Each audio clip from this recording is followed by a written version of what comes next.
So I was talking with a soon-to-be retired couple a week ago or so, some really nice people actually. And one thing that stood out to me was their appetite for traveling.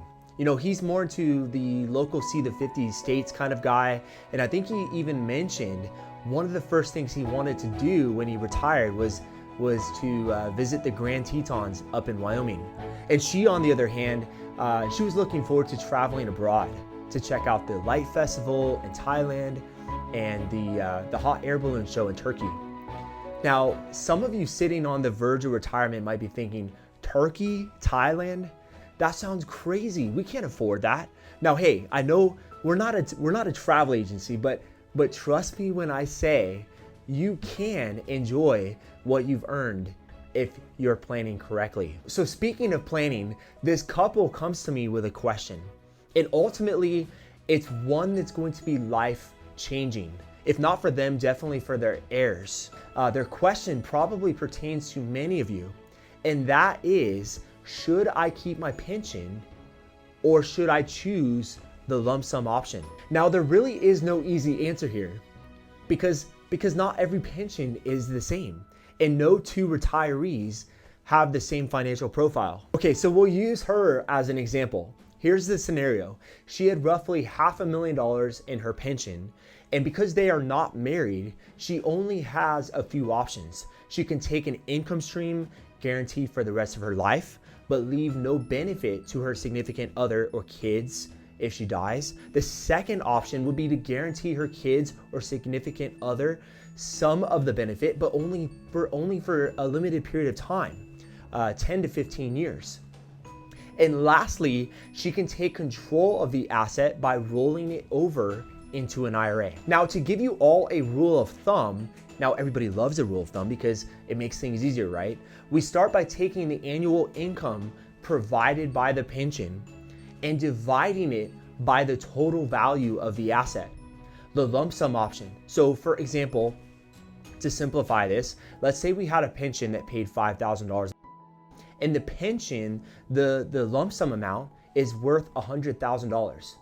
Well, if we simply took the $5,000 and divided that by $100,000, that creates a percentage, right?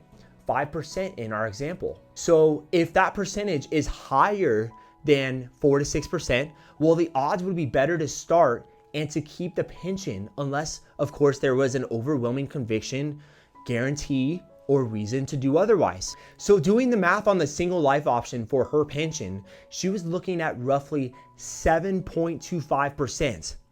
And that's really good no matter who you ask. But one problem still remained. If she dies, her income dependent significant other and children, they would be left without the means to continue their lifestyle. You have to go back to the basics. We teach our clients to structure their retirement portfolio into layers. The first layer is foundational. Foundational income for foundational expenses. So what are foundational expenses? Let's start there. Foundational expenses are the ones that will last a lifetime. You have your housing, insurances, utilities, sustenance, and taxes. The income used for these expenses, also known as foundational income, is made up of Social Security, pensions, annuities, rental income, and sometimes royalties.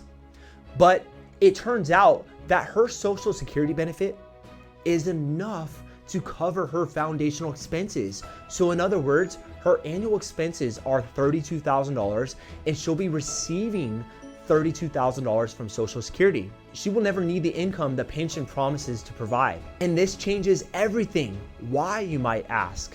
When the foundation of the retirement pyramid is complete, you can take on more risk with your retirement assets. You heard me, you can take on more risk.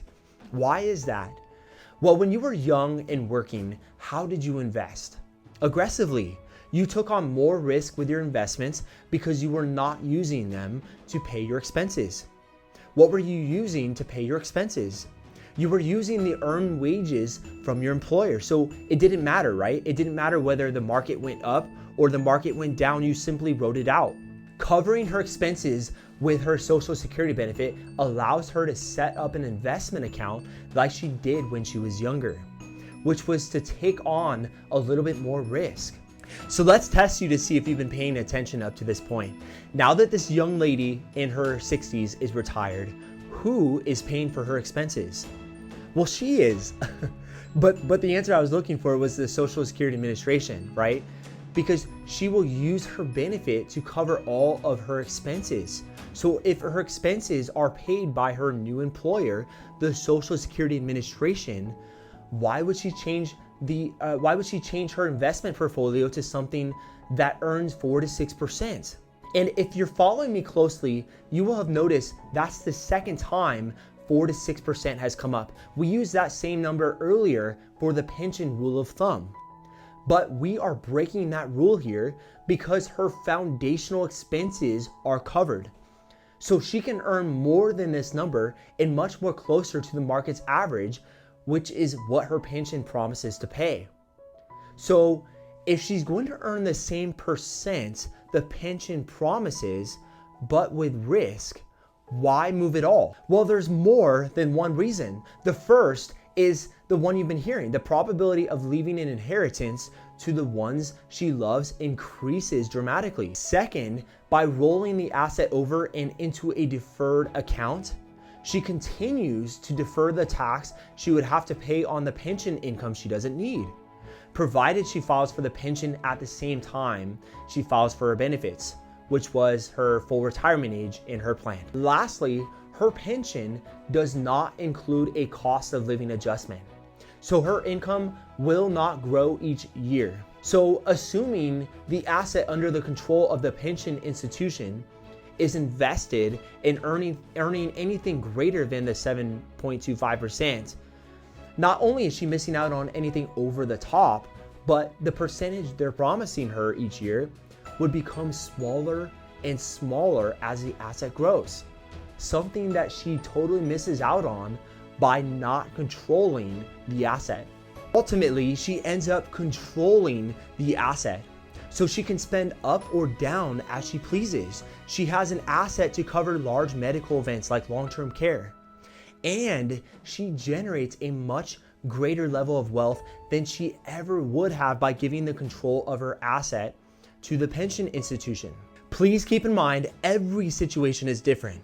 We always advise that you never take it for face value, never rely on the rule of thumbs, but also be open-minded to change in a situation that might make a lot more sense provided to your unique circumstance.